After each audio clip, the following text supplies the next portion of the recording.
Olá, gente boa, bem-vindo. Meu nome é Yernes e neste canal eu conto fatos reais de como eu me desapeguei de uma mãe narcisista, familiares tóxicos e relacionamento com pessoas com distúrbios mentais.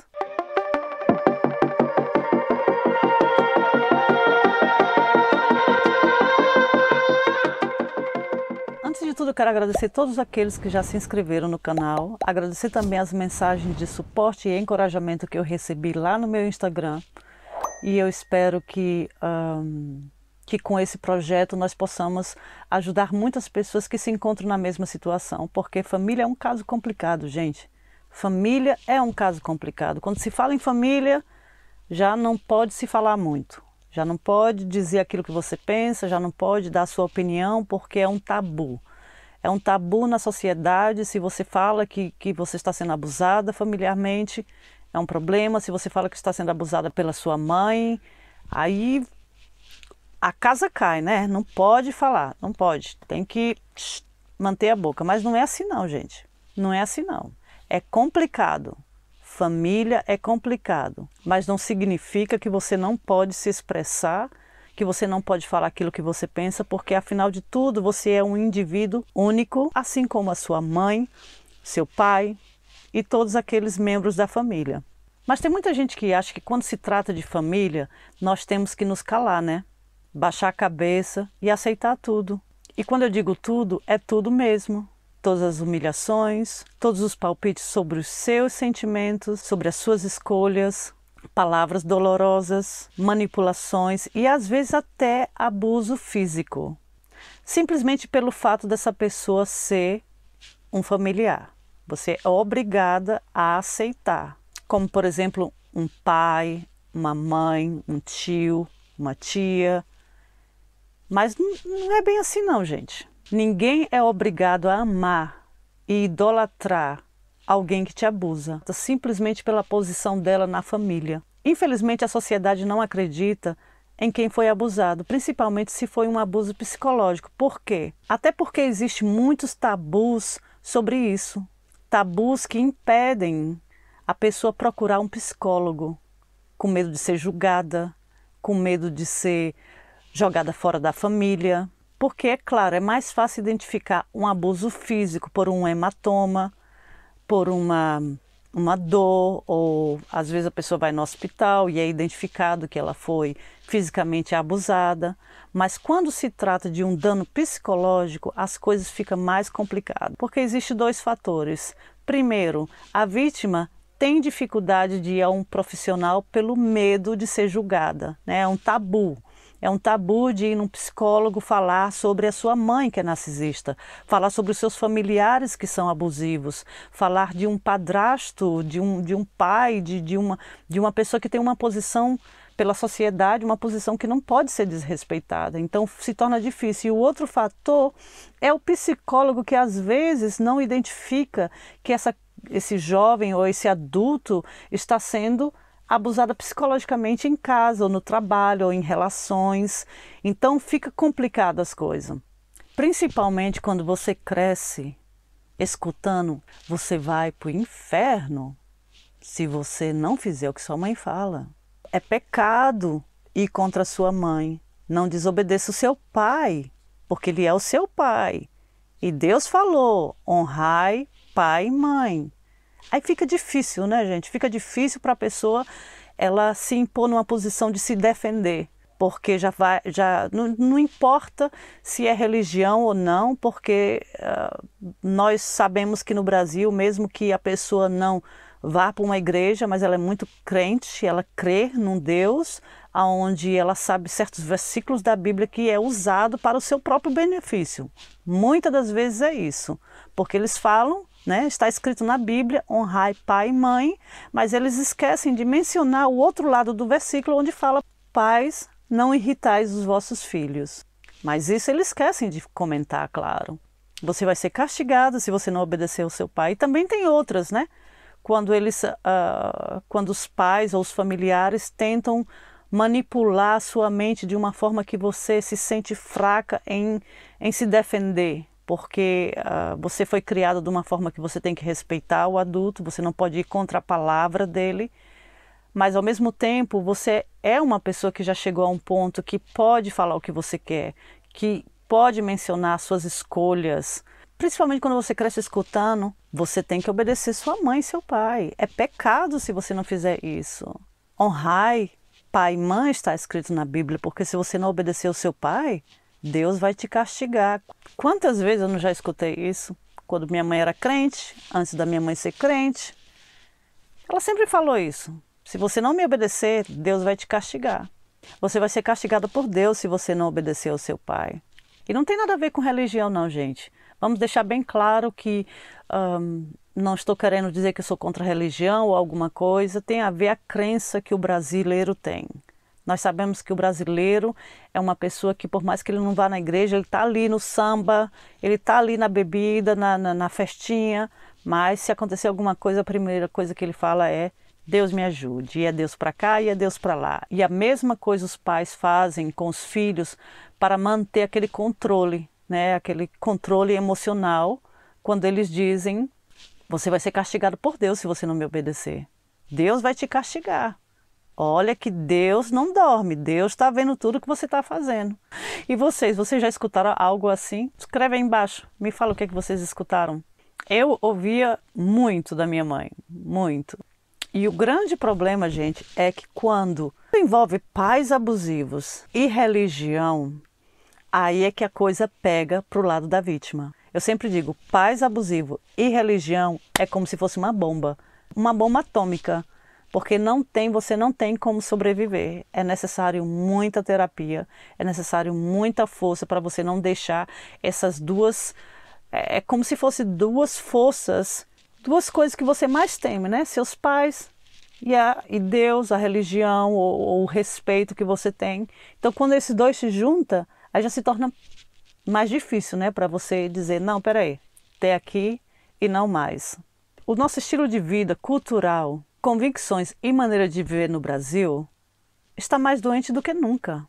E isto afeta pessoas boas, principalmente filhos de pais tóxicos e abusivos. É muito triste ver o quanto potencial humano foi e está sendo desperdiçado neste momento. Observe ao seu redor, talvez até você mesma, simplesmente pelo fato da idolatração dos pais. Eu vejo meu passado e me reconheço nisso. Reconheço que me custou muito o medo, o peso do tabu, do mito de honrar pai e mãe, familiares, mesmo sendo eles um veneno para a minha vida. Na minha vida, o custo foi caro, com o pedestal religioso da mãe divina, que não existe. Mas tudo tem limite na vida, gente. Aí vem a pergunta que não quer calar. Como é que você convive com pais narcisistas? No meu caso, mãe narcisista e familiares tóxicos. Como é que você convive com esse tipo de gente? E a resposta é mais simples do que você imagina. Não convivendo. Bem simples. Simples. Não convivendo. É isso mesmo. Não convivendo. Essa história de aceitar tudo de familiares tóxicos, mães abusivas, mães narcisistas, essa história, gente, é história de Trancoso. É assim que a gente fala lá no Piauí, Trancoso. Não existe. Não existe essa história de você ter que aceitar tudo. Ninguém é obrigado a viver perto de quem te faz mal. Ninguém. Desculpa, mas eu não cheguei a esse nível ainda. Eu não me evoluí o suficiente para achar que isso é certo. Não, a minha evolução é zero. Não, não tem condição. Tem uma frase muito bonita que eu gosto de repetir, que eu sempre vejo passando nas mídias sociais, é que fala: se você não está feliz aonde você está, mova-se. Você não é uma árvore com raízes enraizadas naquele local aonde você não possa se movimentar. Então, se você não está feliz aonde você está nesse momento, porque você está vivendo uma vida abusiva, mova-se, mude para outro local, mude para outra cidade, vá para outro país. Eu quero deixar bem claro que não é a intuição desse vídeo de tirar os direitos dos pais de corrigir os filhos. E se você teve ou tem pais que lhe respeita, que lhe dá liberdade de ser quem você realmente quer ser, que lhe suporta naquilo que você quer conquistar na sua vida, pais que lhe dê carinho, amor, correção também. Corrigir faz parte da educação. Abusar, não. Então, se você tem pais assim, cative. Cative porque, infelizmente, é uma coisa rara. É uma coisa rara porque é aceitável na sociedade o pai ter aquela posição de ser idolatrado, porque é pai e pode fazer o que quiser. Então, não é a intenção desse vídeo dizer que pai não pode corrigir, porque respeito, gente, é uma coisa que você cativa, é uma coisa merecida. Mas como o meu caso e de muitos, não foi assim. Eu cresci com uma mãe narcisista. Quantas vezes eu deixei de tomar decisões sobre a minha vida pelo medo de ser julgada pela mãe divina ou pelos familiares tóxicos que eu tanto idolatrava? Pois eu achava que era minha obrigação de fazer aquilo que eles esperavam de mim. Porque quando a gente imagina uma mãe, um pai, um familiar, queremos acreditar que essa pessoa é uma pessoa saudável, uma pessoa experiente, uma pessoa equilibrada, não é? Uma mãe que vai apoiar o sucesso do filho, que vai deixar o filho ser realmente quem ele quer ser como pessoa, seja nas escolhas pessoais, como nas escolhas profissionais. Mas, infelizmente, quando se trata de mãe narcisista, e repito mais uma vez, estou acentuando o nome mãe porque essa foi a minha experiência, quando se trata de mãe narcisista, infelizmente não é assim. Elas querem impor certos tipos de limitações nos seus filhos, como crenças, paradigmas, para que esses se tornem suas imagens e semelhança. Quer dizer, a imagem e semelhança do que ela é naquele momento, né? Não o que ela foi lá atrás. Isso a gente não fala, né, do assunto. A mãe nunca fala. Os pais nunca falam que eles também tiveram a fase que talvez o jovem ou o adulto está passando. Não. É a imagem e semelhança daquele momento, né? Que ela acha que ela é uma perfeita. Tem mães que querem que os filhos sejam igualzinho como elas determinarem. Tem filhos que, infelizmente, com 30, 40 anos que vivem em casa, a mãe ainda fala que calçado vai calçar, que roupa que vai usar, qual é o corte do cabelo, com quem vai namorar. Essas coisas que são pessoais, a mãe ela quer tomar a decisão pelo filho. Tem mãe que quer controlar tudo, não importa que idade você esteja. Porque para uma mãe narcisista, você pertence a ela. Porque para ela você não é um filho que vai sair, vai conquistar seus objetivos e vai voltar no Natal, vai voltar numa data comemorativa, com aquele prazer de estar em casa. Não. Você é uma posse dela. Ela lhe tem.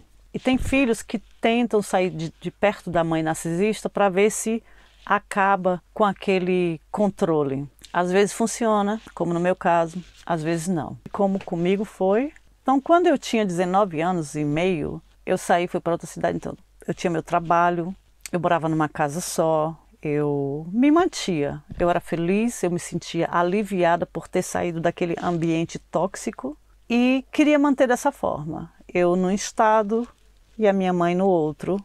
E só ligava uma vez por 2 semanas, uma vez por semana, uma vez por mês. Não era para mim, eu não me sentia incomodada em fazer essas ligações, porque no momento em que eu desligasse o telefone, estava na paz. Até que um certo dia eu liguei para ela e, gente, eu não aguento. Toda vez que eu tenho que contar histórias de que eu passei quando eu era jovem ou criança, me dá vontade de rir, porque eu não evoluí ao ponto, mesmo ter estudado pedagogia social, a cognitiva, como as coisas certas funcionam, mas eu não sou psicóloga, então para mim é muito difícil entender a lógica de certos narcisistas.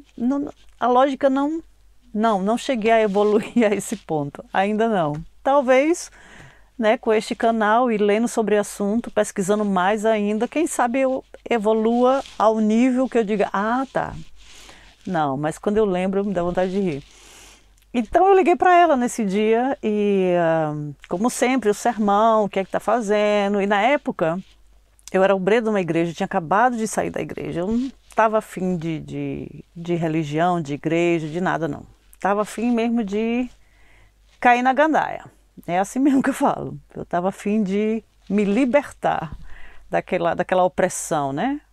Eu tinha muitas curiosidades.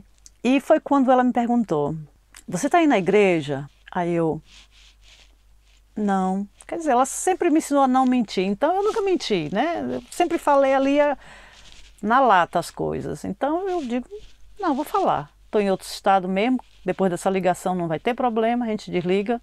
Aí eu falei para ela, não. Aí ela começou, é o Satanás, você vai para o inferno, essa não é a vida que eu quis para você, você tem que voltar para Jesus. Porque é assim, né? Quando você sai da igreja, aí você não vale mais nada. Nada. Não é só a minha mãe narcisista, não. Para muitos crentes, gente, é ali que tá, o veneno tá ali também, viu? Tem muito crente bom, não entenda mal, mas tem muito crente também ali que... Então, ela começou a me acabar, a me arrasar. Aí a bomba maior ainda vem. Foi quando ela disse para mim, me perguntou, vem cá minha filha, você ainda é virgem? Porque deixa eu fazer uma pauta aqui. Eu fiz uma promessa com ela de uma conversa que a gente teve quando eu tinha 12 anos.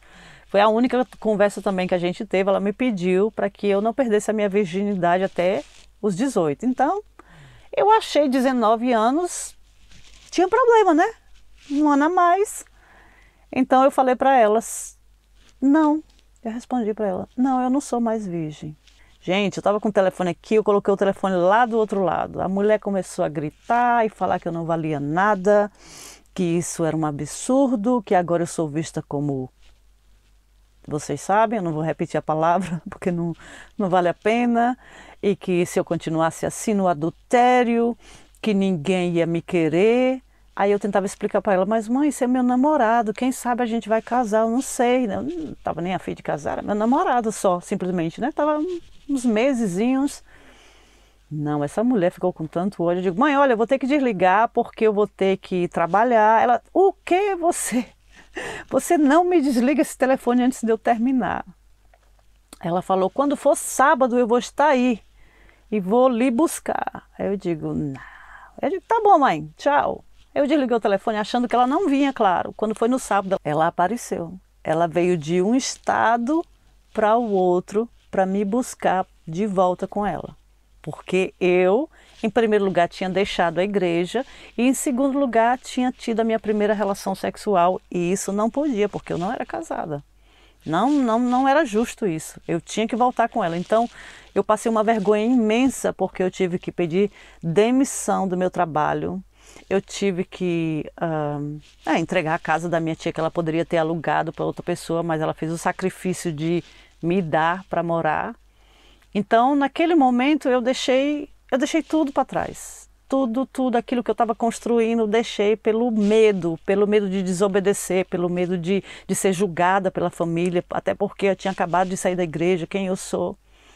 E quando eu voltei para o estado que eu estava, eu achava, não, agora eu voltei, ela vai ficar mais calma, eu vou procurar um trabalho aqui. Não, aí piorou, né? Piorou as coisas e foi onde, depois disso, eu resolvi, meses depois, sair de casa de novo. E nunca voltei até o dia de hoje. Então, gente, olha só o que aconteceu aqui. A pessoa narcisista, ela te trata como o gato trata o rato. É perigoso isso. Porque eu lembro quando eu estava tendo a conversa com ela, eu dizia para ela assim mesmo, mas eu não quero voltar. Ela me convenceu de uma forma, com carinho, com amor. Mas minha filha, é melhor você voltar, ficar perto de nós, ficar perto dos seus irmãos. Então ela mexeu com aquele meu lado, o meu lado emocional, que eu resolvi deixar tudo para trás e quando eu cheguei na cidade onde a gente morava, ela simplesmente começou a mostrar quem realmente é. Então, a mãe narcisista, ela te trata como o gato trata o rato. Porque foi justamente isso que aconteceu. Eu não estava lá tendo a minha vida sem depender dela, mas ela teve que me buscar para ficar me tratando mal. Porque é assim que o narcisista é. O narcisista, gente, é uma coisa muito perigosa. Tem gente que não leva isso a sério não, mas é perigoso. Porque o narcisista, ele faz com suas vítimas, assim como o gato faz com o rato, ele brinca. Quando ele vê que você está saindo, puxa de novo, coloca ali perto, te manipula, tenta te controlar, tenta cansar o teu psicológico. Não é assim que o gato faz?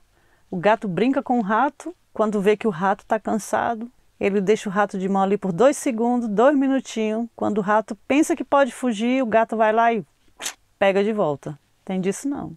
É assim que é a pessoa narcisista. Gente, tem muita gente que se confunde quando a pessoa está te tratando mal, muito mal, você sabe a diferença de quando alguém te trata mal por uma vez, quando a pessoa está sempre ali te cutucando, te fazendo se sentir mal. Indiretamente ou diretamente, isso não é saudável. Mas você sabe que, se você não sabe, você vai saber agora. O perigo não está quando ela está te tratando mal. Esse não é o perigo. Isso já é o resultado do veneno que ela já colocou em você. O perigo é quando ela está te tratando bem. O perigo é quando a sua mãe narcisista, o seu familiar tóxico, está lhe dizendo: ah, minha filha, olha, desculpa. Não vou fazer mais. Você sabe que eu te amo, né? Pois é, então, esse é o perigo. Por quê? Porque você se enfraquece psicologicamente e ele começa a te dominar um pouco mais. Então é aí que o narcisista reage. É na fraqueza de quando você pensa que está tudo bem. Então não se engane quando o narcisista começar a falar coisinha boa, eu te amo, não sei o quê. Não, espere. Espere ver se todos os dias ou todas as vezes ele vai fazer aquilo que ele prometeu. Porque eu te garanto, se ele for uma pessoa tóxica, se a sua mãe ou seu pai ou seu familiar for uma pessoa tóxica, ele sempre vai voltar naquele círculo, naquele lugar onde ele te machucou. A triste realidade é que a sociedade aceita que a posição de pai e mãe está acima de tudo, acima do bem, acima do mal. Mas não é assim que funciona. Temos que parar de idolatrar essa posição na sociedade, pois existe neste momento muitos filhos sendo destruídos mentalmente por pais e mães narcisistas. O que a sociedade esquece é que pessoas com distúrbios mentais também podem engravidar.